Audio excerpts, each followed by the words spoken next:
Senator Tom Coburn, Oklahoma, who is the top Republican in that committee, joined me a few moments ago to talk about what he wants to hear from those witnesses today. Well, one is how long have we known this problem has existed? My intel tells me that we've known it since January. Number two, the request that the president's going to be making ends up to be about $53,000 per child per year, which seems rather excessive if you take the firefighting out of it. Number three is what laws do we need to change so we can actually stop this flow? And how do we do that? Why was it not part of the request in terms of handling other than Mexican immigrants? Basically to give the chance to administer. I sent all my questions to the witnesses ahead of time so they could give me answers so they'd know what I was going to ask. Well, let's talk about the funding request. Now, they did send up two different requests and they didn't connect it. It sounds like you would like to see the 2008 law changed. The administration says they want it changed. It sounds like you believe it should be linked to the funding request, correct? I do. I think it should be. Look, there's no question there are problems in these three countries where these immigrants are coming from, but our analysis is the problems are far less than what they were 2 or 3 years ago.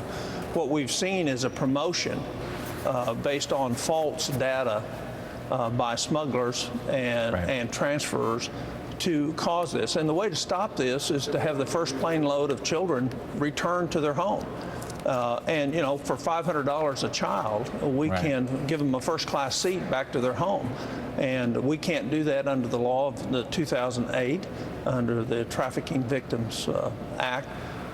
So we ought to be changing that, and the first deterrent, the way to stop this is to send them back, and then the signal is, we break the false signal that the smugglers, they're paying anywhere from $3,000 to $5,000 per child.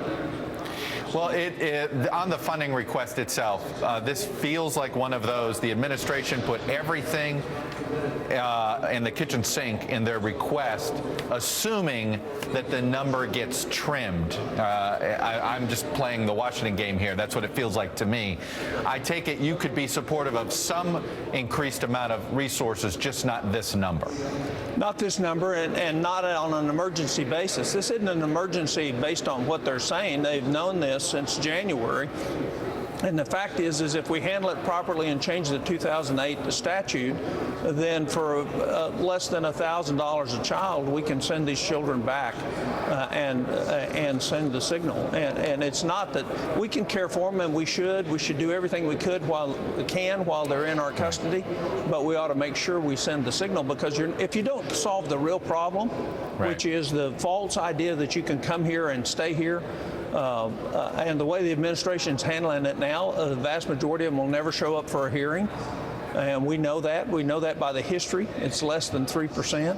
Right, which is why you can't have that delay. That's why you have to be able to, the ability to just to send it back. Let me ask you about go ahead. Go ahead. No, I was going to ask you, because you identified to me the real problem here, right, which is this issue of these drug smugglers. What do we do about that? Mexico is not a partner in this right now. You know, I'm trying to think back to what we did with Colombia. That took a while. That was rough. But over time, Colombia's government became a partner in dealing with these drug cartels. The new Mexican government, do you get the sense that they're a real partner in trying to deal with this issue? Well, Chuck, I can't answer that because I'm not privy to the conversations. The fact is that they're not doing what I think they could be doing to control their own southern border when they're allowing these busloads to come right through with kids on top. They could stop and say, you're going back. You know, they could do those things if they would. The question is I can't be critical of the administration because I don't know what they've done there yet. But there certainly needs to be some pressure applied to Mexico to help us with this problem. But again, if you want to solve this problem and you want to stop the flow, the first airplane to get there the sooner with kids coming back will solve this problem. And most of these are not small children, by the way. Most of these are teenagers and older that are coming. And so we can solve this problem by returning them to their home country. And that sends a greater signal, because now you've wasted $3,000 on something somebody sold you a bill of goods on, and it will really stop the flow.